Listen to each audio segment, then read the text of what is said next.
They laughed when they picked her. The alien council sat in their tall chairs, grinning as they looked down at Lyra. She stood small and quiet, her silver eyes wide, her arms hanging by her side like she didn't belong. They called her the ghost. Girl behind her back, she was too thin, too soft, too strange even for her own kind. That's why they chose her. They didn't want a real ambassador. They wanted a joke, a cruel game. Send her to the human male on Earth, the leader said. Let them think we are serious about peace. The others chuckled, tapping their claws against the table. They thought it would be funny, they thought. The human would reject her, or she would run away in fear. No one expected her to last more than a day. No one expected the human to even open the door. But everything started to go wrong the moment she stepped onto the human's world. The air was warm and thick with smells she didn't know. Trees moved gently in the wind, tall and green. Birds sang strange songs, and small creatures ran across the grass. She walked slowly toward the little wooden house at the edge of the forest. It was quiet, too quiet. The human was inside. They said, waiting without knowing. Lyra stood at the door and knocked once. No answer. She knocked again. Still no answer. She took a deep breath and reached for the handle.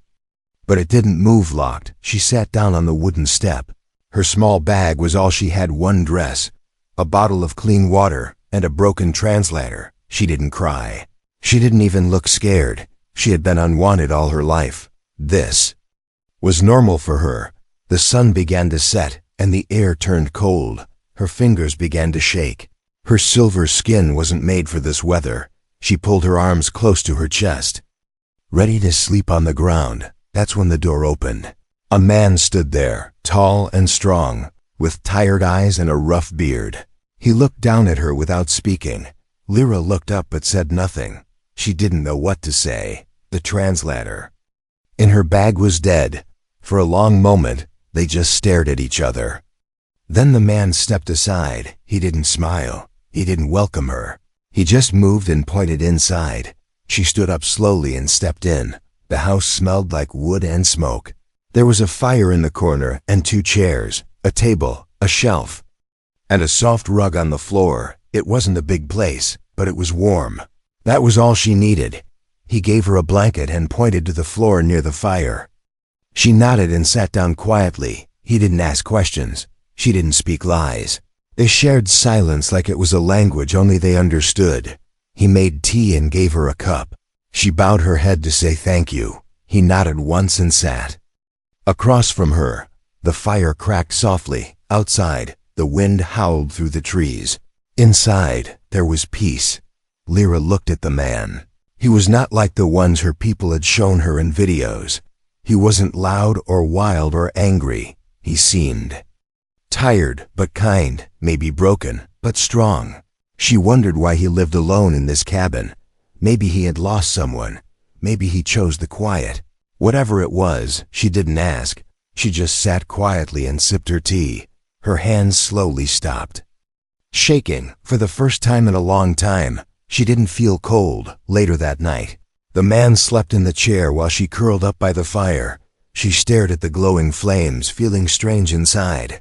Not scared, not sad, something new. She looked around the room and noticed something strange on the shelf behind him was a metal box. It was old, covered in dust, but glowing softly with alien symbols. Her heart skipped. She knew that box. That was alien tech, long forbidden on Earth. But how did a human get it? Why was he keeping it? And what was inside? She didn't sleep that night. She watched the box, and then she watched the man. Something about him didn't make sense. He was just a human. But something told her he was more than that. Much more. Lyra woke up before the sun rose. The fire was low now, just red embers glowing softly in the quiet room. The human was still sleeping in the chair, arms crossed, head tilted slightly to the side. He looked peaceful, but there was something in his face, a deep sadness, hidden but sharp. She didn't move, not at first. She watched him for a long moment, trying to understand who he really was. Why didn't he speak to her, shout at her, or send her away like her people expected? Why did he let her in without a word? She stood up slowly and walked toward the shelf. The metal box was still there, glowing faintly like it was alive. It didn't belong in a human's house. Only high-level alien officers were allowed to carry such things. Lyra reached out, but just as her fingers brushed the edge, the human's voice stopped her. "Don't touch that," he said quietly, his eyes still half closed.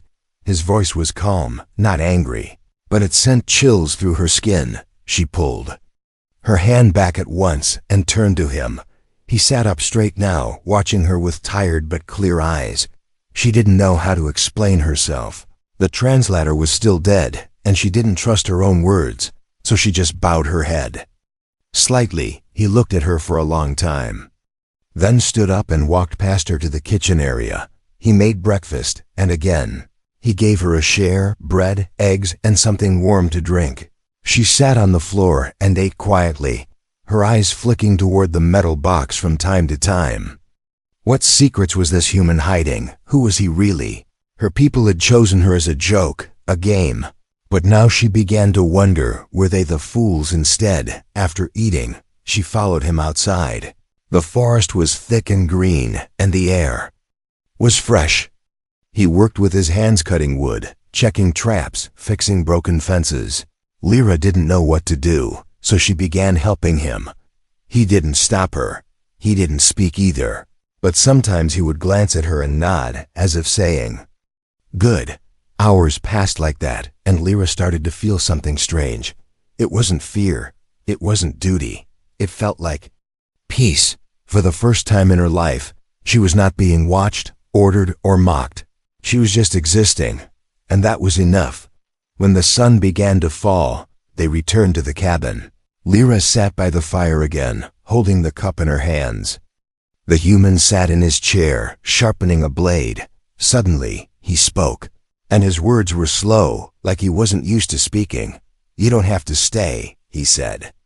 She looked at him quickly, shocked. She opened her mouth, but no words came. "I won't stop you if you go," he added, still not looking at her. Lyra felt something sharp in her chest. She didn't know why it hurt, maybe because she wasn't ready to leave. She stood up and walked to the table, then reached into her bag. She placed her broken translator on the table between them. Then she pointed at herself, then him, then at the translator. He stared at it, then nodded slowly. He reached into a drawer and pulled out tools she didn't expect to see in a human. Cabin tiny, advanced, alien tools. He sat down and began fixing it with steady hands. Lyra watched in silence, her heart beating faster with each moment. How did he have those tools? Where did he learn to use them? The translator blinked once, then twice, and then spoke in a cold robotic voice. "Connection stable," it said. Lyra gasped quietly. Now she could speak. But more importantly now, she could ask. Before she could say anything, though, there was a sharp sound from the woods. A crack, like something big stepping on a dry branch. The human froze, eyes going to the window instantly. He stood up, grabbed his coat, and reached for the long rifle near the door. Lyra stepped back, her breath caught. "Stay inside," he said firmly. Then he walked out into the dark. Lyra rushed to the window and peeked outside. The trees were still, but the shadows were thick. She saw him moving quietly, slowly like a trained soldier. Then just for a second, she saw something between the trees, tall, thin, and moving too fast to be human. Her heart dropped. That was not Earth life. That was alien. She pulled the translator close and whispered into it, "If they found me, I'm not going back." Outside, the human raised his weapon. The forest held its breath, and something unseen growled from the dark. Rain started falling slowly, as if the sky itself didn't want to make a sound. Lyra watched from the window, her hands tight around the blanket.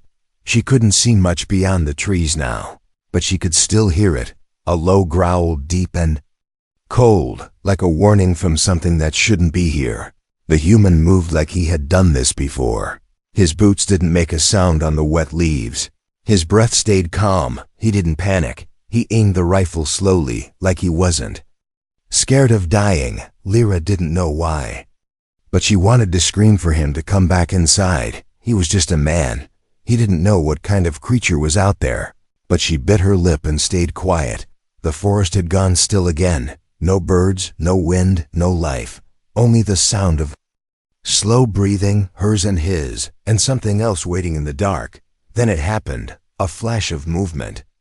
Too fast to track, the human fired once, and the silence cracked open. The sound echoed through the trees. Lyra jumped, her heart pounding. She saw something fall near the edge of the woods. Something long and silver. The human didn't lower his weapon. He moved forward carefully, eyes locked on the shape. Then he reached it and kicked it over. Lyra saw it clearly now, a probe, long and thin, with blinking lights and soft wires switching like dying snakes. Alien tech, a spy device from her people. They had found her. The human picked up the broken machine and turned back toward the cabin. Rain slid down his coat, but he didn't rush. When he entered, he placed the probe on the table between them. She didn't speak, he didn't ask, but their eyes said everything. He knew it was alien. She knew it was from her home. And both of them knew this wasn't just a visit anymore. That night, Lyra couldn't sleep. She sat by the fire, staring at the glowing probe. She remembered her last day before leaving the ship, the sneers, the jokes, the voices that said she was a waste of air. No human will even look at you, they laughed. They'll throw you out in the dirt. But this human didn't. He gave her warmth, food, space to breathe. And now he had just faced a spy drone without flinching. She looked at the translator and whispered, "Why are you helping me?" The human, who seemed asleep, opened one eye. He didn't answer at first. Then he said, "Because you didn't lie." Lyra blinked, unsure what he meant. "You could have tricked me," he said, sitting up. "But you didn't." His voice was tired but honest. "You watched, waited, and stayed silent. That takes strength." Lyra didn't know what to say. Her chest felt heavy and warm at the same time. She stood and walked over to him. She pointed at the probe, then at herself. "Yes," she said softly. "My people." The human nodded. "But I didn't call them," she added quickly. "They're watching me." He leaned forward, his voice low. "Will they come for you?" Lyra looked down. "I don't know," she whispered. "But if I go back, they'll laugh again." She looked up, tears in her eyes. "They sent me as a joke, to shame you, to make you angry." He stared at her, unmoving. "But you didn't shame me," she said, voice shaking. "You treated me better than they ever did." The human stood and walked to the fire, tossing a log in slowly. The flames grew tall and danced between them. He looked at her through the light. "They picked the wrong man," he said quietly. Lyra tilted her head, confused. "They thought I'd hurt you," he continued. "But I'm done hurting people." She didn't know what that meant, but she felt it was important. Maybe his past was as broken as hers. Suddenly, Lyra coughed hard, her body shaking. The room spun, and her knees gave out. The human rushed forward, catching her before she hit the floor. She was burning, her skin hot, her breathing fast and sharp. "Pollen," she muttered weakly. "The air. It's different here." He carried her gently to the couch, covering her with a blanket. He brought cold water and placed a wet cloth on her head. She closed her eyes, drifting in and out of sleep. But every time she opened them, he was still there, sitting beside her, watching her, protecting her. She didn't understand this, why he cared, why it mattered. But in her last clear moment before sleep pulled her under, she whispered something in her language, something that no one had ever heard her say before. A word that meant safe. And as the firelight danced on her face, the human leaned back in his chair and whispered one word of his own: "Stay." The fever came and went like a storm. Lyra stayed on the couch for 2 days, caught between dreams and shadows. She whispered names the human didn't understand, spoke words from a past he would never know. He didn't leave her side. He brought water, kept the fire alive, and wiped her face when the heat got too much. Sometimes she opened her eyes and saw him sitting nearby, sharpening a blade or watching the window. Sometimes she felt a hand on her forehead, rough but gentle, a touch she didn't expect to want. A touch she never knew she needed. On the third morning, her fever broke. She woke to the smell of warm bread and something sweet. Her eyes opened slowly, and she saw him cooking by the fire. Steam rose from a black iron pot. Outside, snow had begun to fall, soft and slow. Lyra sat up slowly, her body weak but her mind clear. He turned around and saw her awake. He didn't speak. He just nodded once, and in that quiet nod, she felt something deep, something safe. He gave her a bowl, and she ate with shaky hands. The food was simple, but to her, it tasted like life. Every bite brought strength back into her limbs. She finished the last spoonful and looked at him. "I thought I would die," she said. He raised an eyebrow but said nothing. "I thought you would leave me," she added, softer this time. He looked at her for a long moment, then shook his head. "Not my way," he said. That was all. 3 words, and they sank into her like a promise. Later that day, Lyra walked around the small cabin, her bare feet soft against the wood. She touched the walls, the shelf, the tools by the window. This place was simple, but it felt like it had history. She found a photo near the edge of the table, 2 humans, a woman and a child, smiling in front of the same cabin. Her fingers paused on the edge of the picture. The human didn't stop her. He just stood behind her and said, "My family." Lyra turned to him slowly. "Where are they?" she asked. He looked out the window, eyes far away. "Gone," was all he said. She didn't ask more. She knew that kind of pain too well. Silence was sometimes the only answer that didn't hurt.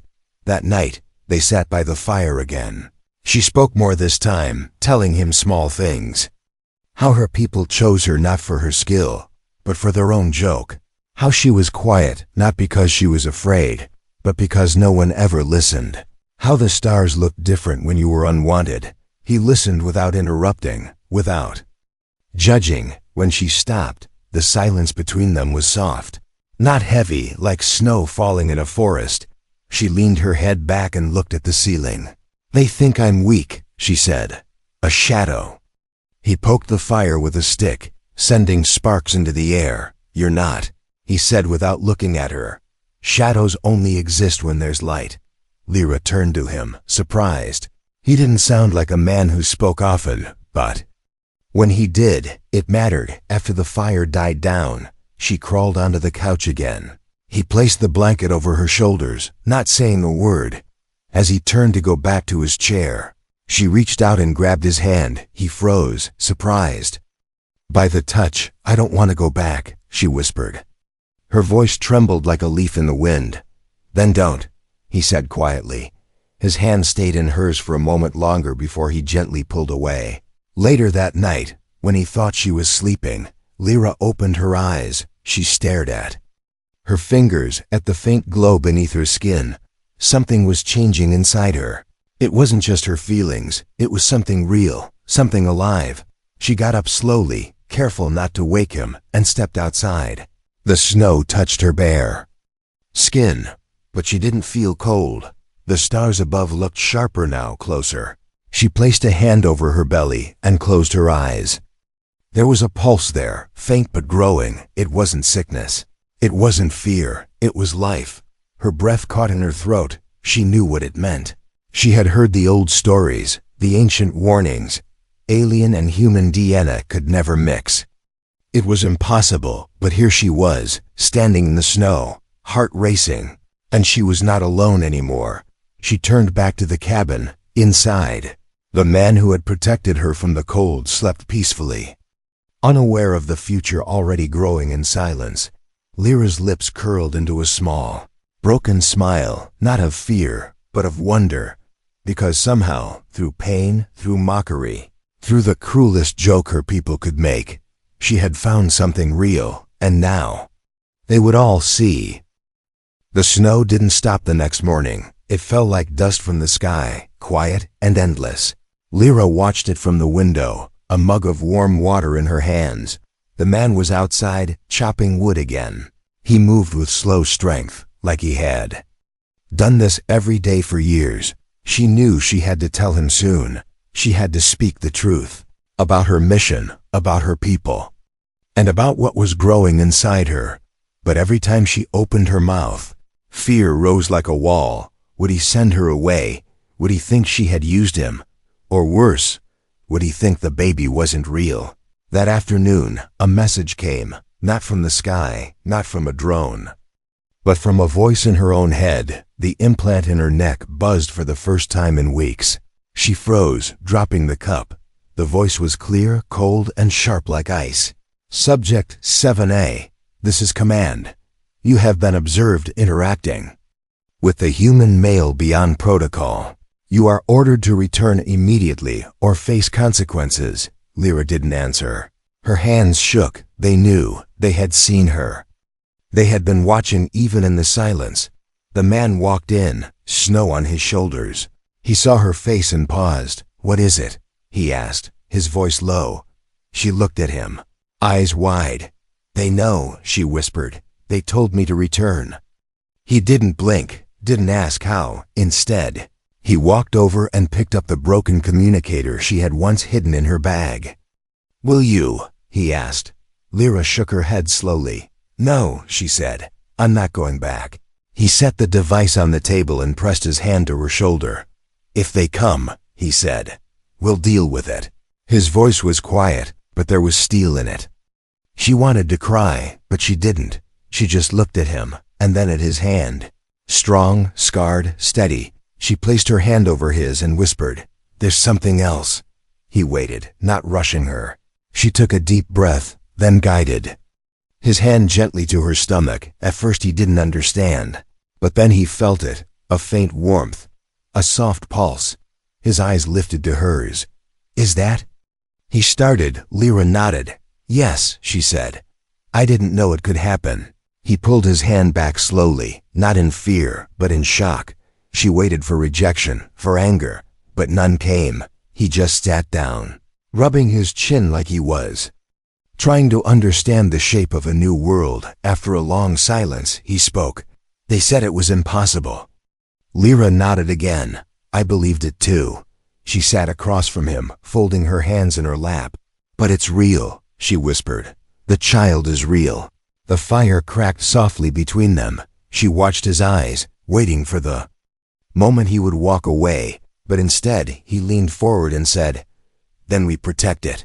Something broke in her then. Not from pain, but from relief. Her breath shook as she nodded. "I don't want them to take it," she said. "They'll treat it like a weapon." He stood up and walked to the cabinet. Inside was an old box she hadn't seen before. He opened it and took out something strange, a silver key and a folded map. He placed them on the table and said, "There's a place up north, a human base, far and hidden. They owe me." Lyra stared at the map, confused. "You were military?" she asked. He didn't answer, but the look in his eyes was enough. Whatever he was before this quiet life, it wasn't simple. He knew how to fight, how to hide, how to survive. And now he would use all of that for her, for the child, for something that wasn't even supposed to exist. That night, she couldn't sleep. She stood outside, watching the snow fall around her. Every flake that touched her skin melted into warmth. Inside her, life was growing, but outside, war might be coming. Her people wouldn't let this go. They didn't believe in love between kinds. They believed in control, in bloodlines, in power. But she was done being their joke. She turned to the cabin and saw him watching her from the window. No fear in his eyes, just readiness, and something else, belief. She took a step forward and whispered to herself, "You're not getting this child. Not now, not ever." And as the stars blinked above, Lyra knew the battle had already begun, not with guns or ships, but with the quiet power of choosing to stay. The forest was no longer quiet. Something moved beyond the trees, always just out of sight. Lyra could feel it watching her, not with curiosity, but with cold purpose. The air felt thicker now, like it was holding its breath. Each morning she stepped outside, and each time she paused, expecting to see something waiting between the shadows. But it never showed itself, not yet, the human Jack. As she now knew his name was preparing for something. He didn't say much, but his actions said enough. He checked traps, cleaned weapons, and packed supplies. His movements were fast. Focused, like a man who had done this before. But he also looked at her more often now, not with fear, but with something close to wonder. And with every glance, she felt both safe and guilty. She hadn't told him everything. Not yet. She hadn't told him about the secret order from her people. She hadn't told him that she was supposed to collect samples, his blood, his DNA, even his voice. That was part of the joke. Part of the mission. They wanted to mock him and study him at the same time. And she had agreed in silence, but now, with this growing warmth inside her, with his trust wrapped around her like armor, she couldn't follow that path anymore. That evening, the air cracked with energy. A light flashed above the trees, blue and sharp like lightning without sound. Jack stepped outside immediately, rifle in hand. Lyra followed close behind, her heart thudding against her ribs. She didn't need to guess. She knew what it was. An alien scout ship, fast, small, invisible to human radar. It was scanning the area, looking for her, looking for the child, she whispered in her language. A warning too late to change fate. Jack lowered to one knee, scanning the sky with calm eyes. Then he turned to her and asked quietly, "How many will come?" She hesitated, then answered, "At least 3 more." He nodded, no surprise in his face. He picked up the silver key and handed it to her. "We leave before dawn," he said. "They won't stop," she replied. "Neither will I," he answered. They packed that night. Clothes, food, tools, the map, and one small locked box Jack never explained. Lyra touched her belly often, feeling it stir inside. She could feel something strange now. Her body was changing, but not in a normal way. Her senses were sharper, her skin warmer, her thoughts faster. It wasn't just pregnancy, it was the child. The bond between alien and human had done something impossible. It had awakened something old and hidden inside her species' bloodline. She ran a scan with the small device she'd kept in her bag since day one. The results appeared slowly, glowing green lines dancing across the screen. She stared at the data in silence. Her body showed signs of energy, not just life, but transformation.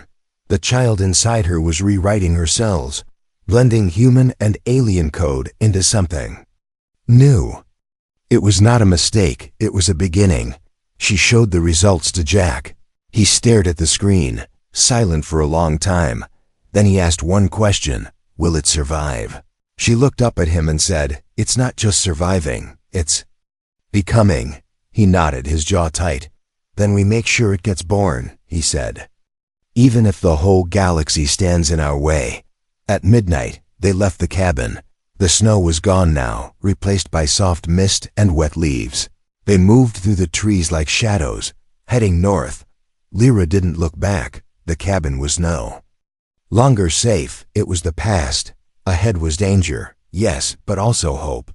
A soft beep came from the trees behind them. Lyra stopped, her breath catching. A second drone hovered above the old path, scanning, blinking, then flying away. It hadn't seen them, not yet. They kept moving until the sky began to turn gray. Jack led the way, always checking behind them. Lyra followed, hands over her belly, whispering soft words in a language older than her people remembered. She didn't know if the child could hear her, but she spoke anyway. Words of promise, words of protection, words of defiance. That morning, when the sun broke through the mist, they reached the first checkpoint marked on Jack's map. A metal door hidden beneath moss and stone. He knelt beside it and slid the silver key into the panel. The door clicked once, then opened with a deep hum. A dark stairway led down into the earth. Lyra hesitated. Jack held out his hand. She took it, and together they stepped into the dark. Not as enemies, not as strangers, but as something new, something no one human or alien was ready for. The stairs went deeper than Lyra expected. The air turned colder. and each step echoed like footsteps in a forgotten world.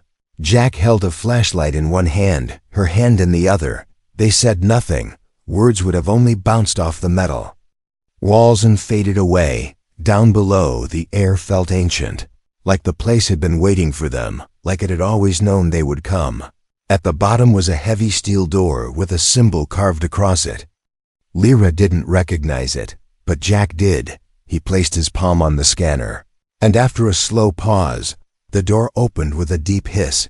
Inside, lights flickered to life one by one, revealing a long hallway, clean, silent, untouched for years. Lyra stepped inside, her heartbeat slow but heavy. This wasn't just a shelter, it was something more. A memory sealed in steel. Jack moved ahead, guiding her through the halls until they reached a round chamber. Screens lined the walls, blinking to life, showing old data, maps, and security. "Feeds, safe," Jack said softly. Lyra collapsed onto a bench, her body tired, her belly warm.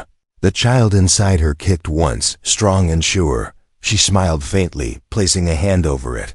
"They'll come," she said. Jack nodded. "They always do, for 2 days." They rested and prepared. Lyra explored the base, finding food, medicine, and old files. She read reports that told stories of humans and aliens working together once. Not fighting, but building, before greed and fear broke everything apart.